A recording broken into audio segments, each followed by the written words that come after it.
Hey everyone! If your Android phone is showing the message not registered on network, don't worry, I've got some easy and effective ways to fix it, so stay with me till the end of the video. First, try changing your location. Sometimes, it's just a weak signal in your area. Move around a bit and see if the bars come back. If that doesn't help, power off your phone, remove your SIM card, give it a quick clean, and insert it back in. Then turn your phone back on.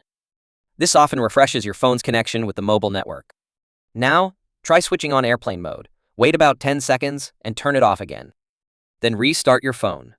This soft reset can force your device to reconnect to the network. If things are still not working, go back to settings and reset your network settings. This won't delete your data. It'll just reset Wi-Fi, mobile, and Bluetooth settings to default, which can fix hidden issues. And finally, make sure your phone is up to date. Connect to Wi-Fi, check for a software update in the settings, and install it if available. Software bugs can sometimes mess with your network connection. Still not working? Then it's time to contact your mobile carrier. There might be an issue with your SIM card, your account, or even a temporary outage. Give them a call and they'll be able to help you further. Hope this video helped. If it did, make sure to like, subscribe, and let me know in the comments if you got it working. Thanks for watching, and I'll see you in the next one.